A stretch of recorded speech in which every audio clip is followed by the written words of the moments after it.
고 박원순 전 서울시장 성추행 사건의 피해 여성이 앞서 전해드린 것처럼 어제 공식 석상에서 처음으로 심경을 밝혔습니다. 박 전 시장의 위력이 여전히 강하다며 더불어민주당을 향해 진심으로 사과한다면 일상으로 돌아가기 위해 용서하겠다고 말했습니다. 민주당은 피해자가 입장을 밝힌 지 9시간 만에 다시 한번 깊이 사죄한다고 밝혔습니다. 여권의 서울시장 보궐선거 단일 후보가 된 박영선 후보도 소셜미디어를 통해 사과의 입장을 밝히면서 모든 것을 짊어지고 가겠다고 했습니다. 정치권은 4월 7일 보궐선거에 미칠 파장을 주목하고 있습니다. 차재원 부산가톨릭대 특임교수 자리에 함께했습니다. 어서 오십시오. 예, 안녕하세요. 네, 쉽지 않은 자리였습니다. 맞습니다. 252일 만에 박원순 전 시장이 사망한 지 252일 만에 어제 공식 석상의 모습을 드러냈고요. 어제 회견에서 여러 가지 얘기들을 했는데 어떻게 보셨습니까? 일단 뭐 피해자 입장에서는 상당히 이번 선거 자체를 그냥 자시하고 있을 수는 없다고 생각을 한 것 같아요. 본인 입장에서는 사실 지금 이번 선거의 원인이 그러니까 이 서울시장의 그 성비 때문에 촉발된 사건인데 이러한 부분들에 대한 문제 의식 자체가 상당히 뒷전으로 밀리고 있다. 그런 측면에서 본인이 직접 나가서 이번 선거에 대한 정확한 성격을 규정해야 되겠다는 생각을 한 것 같아요. 그렇기 때문에 사실 민주당 입장에서는 상당히 조금 난감하게 된 그런 상황이 된 것 같습니다. 뭐 이제까지 피해 여성께서 직접 이렇게 이 대중들에게 나서서 육성으로 이야기한 적은 처음이었거든요. 네. 그리고 앞서 무엇보다도 이번 선거가 상당히 성비에 대한 심판을 이야기를 하면서 이 저에 대한 그러니까 피해 사실을 왜곡했던 이런 정당에서 그러니까 이 시장이 선출되면 안 되는 것이 아니냐는 이야기를 했기 때문에 상당히 민주당 입장에서는 난감할 수밖에 없는 상황이고요. 바로 그 때문에 어제 상당히 민주당이 침묵은 했지만 오후 늦게라도 그러니까 지금 박영선 후보를 시작으로 해서 당에서 공식적으로 사과를 낼 수밖에 없는 그런 상황이었던 것 같습니다. 네, 민주당과 박영선 후보의 사과 내용에 대해서는 어떻게 평가하세요? 일단 뭐 이 진심으로 사과하고 용서받고 싶다고 이야기를 했습니다. 아마 어제 그 피해 여성께서 이야기했던 진심으로 사과하며 용서해주고 싶다는 그 말을 아마 귀담아 들었기 때문이겠죠. 그러나 진정한 사과라고 한다면 그 진정성이 담겨야 되는데 과연 진정성이 담겼을 거란 부분에 대해서는 고개를 갸웃거리게 된다는 것입니다. 예를 들면 어제 박영선 그 후보가 자신의 그러니까 소셜미디어에 올렸던 그 내용에 보면 이 피해 여성이 왜 이런 이를 호소할 수밖에 없는가에 네. 대한 그 원인에 대한 이야기는 일체 없다는 겁니다. 그리고 또 하나는 이 지금 피해 여성이 이야기했던 지금 캠프에 몸담고 계신 분들 중에서 이 자신에 대해서 피해 호소인이라고 네. 이야기하면서 사건을 왜곡했다는 그런 분들에 대한 인책을 요구했는데 그냥 제가 다 짊어지고 가겠다는 식으로 해서 아하. 거기에 대한 책임을 약간 모호하게 이야기함으로써 과연 이것이 진정한 사과인가? 이거 좀 일종의 면피성 사과가 아닐까라는 의구심을 자아내고 있다는 측면에서는 좀 아쉬운 대목이라는 생각이 듭니다. 네, 그렇다면 이 피해 여성을 피해 호소인으로 지칭했던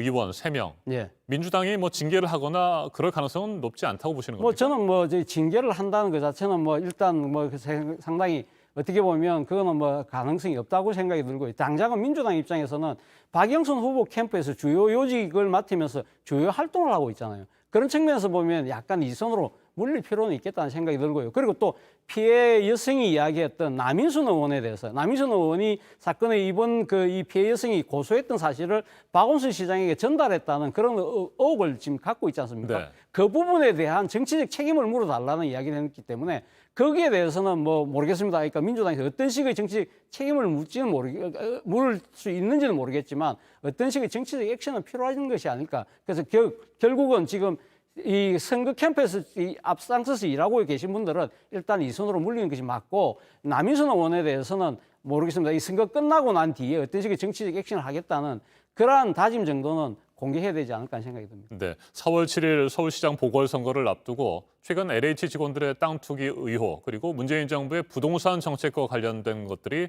뭐 최대 이슈로 떠오르지 않았습니까? 이 같은 상황에서 어제 피해 여성이 기자회견을 했는데 보궐선거에는 어느 정도의 영향이 있을 거라고 생각하세요? 말 그대로 엎친 데 덮친 격이 아닐까 하는 생각이 듭니다. 사실 그 지금 LH 임직원들의 투기 의혹 때문에 상당히 민심이 상당히 그 분노를 넘어서 지금 절망하는 뭐 그런 여러 가지 그 조사의 결과들이 나오고 있는 상황이기 때문에 이걸 지금 바로잡기 위해서 이걸 갖다가 지금 척결하기 위해서 민주당이 상당히 지금 신경을 많이 쓰고 있는 네. 상황에서 이 지금 이 박원순 전 시장의 이 성비위와 관련된 이 피해 여성이 직접적으로 호소를 함으로써 사실은 어떻게 보면 이번 선거에 상당히 키를 쥐고 있는 세대 투표 에서 일단 젊은 층들의 상당히 민심을 다시 또 이렇게 멀게 만들어질 수 있는 그런 가능성이 크다. 그중에 특히 20대, 30대 여성층들의 상당한 말할까요? 지금 이 부분에 대한 분노를 다시 촉발시킬 경우에는 민주당 입장에서 상당히 난감할 수밖에 없는 상황이다. 그렇다고 한다면 앞서 다 돌아가서 진정한 사과와 반성, 거기에 대한 재발 방지 대책, 이 부분을 민주당이 이번 선거에서 어떻게 호소하느냐, 이것이 유권자에게 어떻게 다가갈 것이냐, 이 부분이 아마 상당히 관건이 되지 않을까 생각이 듭니다. 네, 여권에서는 박영선 후보가 서울시장 보궐선거의 단일 후보로 결정이 됐고요. 예. 그런데 야권에서는 지금 단일화 협상이 난항을 겪고 있습니다. 어젯밤까지도 오세훈 국민의힘 후보와 국민의당 안철수 후보의 단일화 협상이 진행이 됐는데 결국에는 결렬이 됐고요. 오늘 또다시 막판 협상을 시도한다고 하는데 어떻게 될 것으로 전망하세요? 일단 내일 오후 6시까지가 후보 등록 마감이지 않습니까? 그렇기 때문에 사실 내일 오후 6시까지 후보 단일화를 이뤄내느냐 못 이뤄내느냐가 저는 가장 큰 고비가 되지 않을까 생각이 드는데요. 일단 오늘 새벽부터 지금 대협상을 한다고 그래요. 그래서 마지노선이 오늘 오전 9시까지는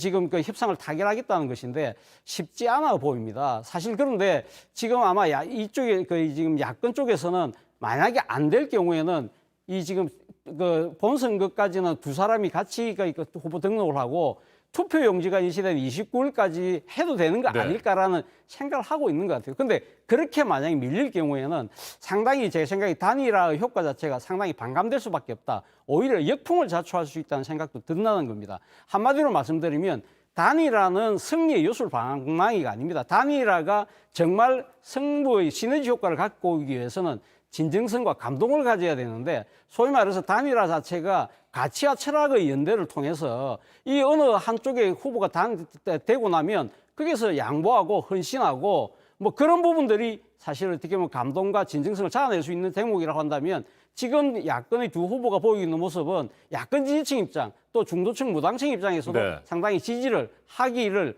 꺼려하게 만들 수 있다는 그런 우려를 자아내고 있는 것이죠. 네, 그렇다면 야권의 단일화가 최종적으로 무산될 가능성도 있다 이렇게 보십니까? 저는 무산될 가능성은 적지 않을까 하는 생각이 듭니다. 앞서도 말씀드린 대로 29일까지 지금 투표용지가 인쇄될 때까지는 해도 된다는 생각들을 아마 갖고 있는 것 같아요. 그러나 제 생각에는 내일 오후 6시를 넘어가면 단일화의 효과 자체가 상당히 반감될 수밖에 없다. 그렇다고 한다면 오늘 오전 9시까지는 어떤 식으로든 타협을 이뤄내야 되지 않을까라는 생각이 듭니다. 네, 오늘 오전 막판 협상이 정말 중요한 것 같습니다. 결과를 지켜보도록 하죠. 차재원 부산 가톨릭대 특임 교수였습니다. 말씀 잘 들었습니다. 예, 감사합니다.